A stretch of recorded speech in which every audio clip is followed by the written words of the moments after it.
Bom, pessoal, resolvi aqui antes de falar da ponte Tacoma trazer alguns conceitos, tá? Então, a gente tem aí a faixa, o espectro mecânico, né? Que é o que a gente chama de som, quando a gente consegue sensibilizar com essas frequências com o nosso ouvido. Abaixo é infrassom, né? Alguns animais conseguem ouvir. Nós conseguimos ouvir um pouquinho acima do infrassom, de 20 Hz até 20.000 Hz. Dividimos essa faixa em sons graves, médios e agudos, tá ok? Bom, acima de 20.000 Hz nós também não conseguimos ouvir, tá? Aí é chamado de ultrassom. Alguns animais sim, cachorro, morcego, dentre outros, ok? Bom, depois temos também o espectro eletromagnético. No caso do espectro mecânico, o próprio nome diz, mecânico, ele só se propaga onde tem matéria, sólida, líquida ou gasosa. Já o espectro eletromagnético, não. Ele se propaga além de no sólido, líquido e gasoso, também no vácuo, no espaço. Prova disso é que a luz do Sol vem até nós, as estrelas, né? Passa por essa região, né? Inabitada de partículas. Então, abaixo da região visível nós temos o ultravioleta, acima o infravermelho, tá? Aliás, contrário, né? Porque as ondas de rádio, elas são frequência menor, indo em direção ao raio gama, a frequência vai aumentando, né? Tornando cada vez maior o poder de penetração dessas radiações no nosso corpo. Bom, sobre as ondas, gente, de interferência, existe interferência construtiva e interferência destrutiva. Mas a primeira propriedade que a gente tem que estar atento é da independência. Por mais que elas se interfiram construtivamente ou destrutivamente, elas passam uma pela outra como se nunca tivesse acontecido. Tá? Que tinha pulso grande, continua grande, apesar de ter interferido, é pequena, pequena. A outra propriedade é ali, ó. Ali eu tenho uma interferência destrutiva total. Os pulsos se somaram, vermelho com vermelho, vermelhão, som com som, tá? Aí é uma interferência destrutiva parcial. Tem um som com alguém gritando, alguém sussurrando ali, pum, fica no meio do caminho. E aqui é uma interferência destrutiva total. Som com som gera silêncio, vermelho com vermelho gera ausência de cor. Muito bem. É importante essa matéria, temos que saber entender ela tranquilamente. Vamos entender agora um pouco sobre a ressonância. Bom, em primeiro lugar, a gente tem que ter a noção de que tudo na natureza vibra. E essas vibrações são feitas em frequências preferenciais, ou chamadas frequências naturais de vibração, certo? Bom, quando uma onda, seja ela mecânica, eletromagnética, incide nesse corpo, a uma dada frequência qualquer, apenas pode ocorrer refração, reflexão, absorção, enfim, dependendo dele ser transparente, translúcido, opaco. Porém, se a onda que chegar nesse material de frequência X também tiver o mesmo valor de frequência, vai ocorrer um tipo de interferência construtiva entre onda e matéria. Ou seja, a matéria vai absorver a energia da onda e amplificar a sua vibração. Tá? Que é o que acontece de repente com a água, que tem a mesma frequência natural, a molécula de água, do que a frequência da onda eletromagnética micro-ondas. Então o que acontece lá no micro-ondas é exatamente isso.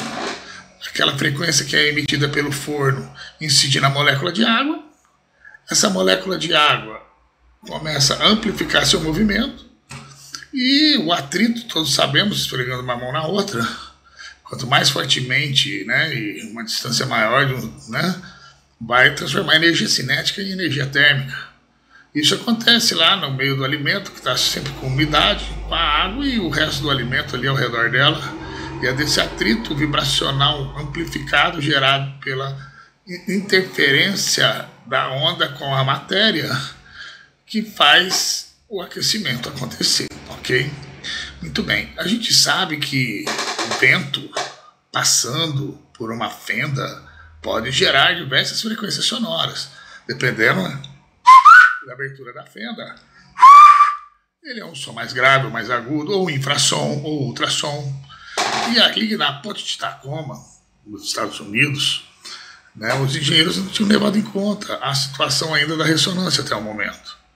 E o vento gerou uma onda a passar por baixo, por cima da ponte, como que se ela fosse, né, uma fenda por baixo, né, da ponte até o chão, o rio, e gerou ondas que coincidiu com a frequência natural da ponte, que são frequências daquelas que eu acabei de dizer que elas gostam de vibrar. Então a onda absorveu aquela energia dessa fonte de frequência de onda e passou a amplificar o seu movimento. Então vale ressaltar que nós não percebíamos a olho nu, mas a ponte ela já vibrava daquele jeito que vocês vão ver agora de forma amplificada. Ela só que era uma vibração sem amplificação. Talvez com o sismógrafo colocado a gente percebia a função de onda dela. Mas o fato de ter gerado uma onda externa ali ao redor dela, que incidiu nela com a mesma frequência da qual ela já gostava, isso amplificou apenas e acentuou o movimento que ela já tinha na real. Aí a estrutura física, né, não suportou e ela acabou que se rompendo, ok? Muito interessante essa matéria. Então, de alguma forma, né, a gente vai retomar isso aí, ver lá na física quântica, na origem do universo, da vida, que matéria e energia são duas faces da mesma moeda. E é isso, galera. Abraço.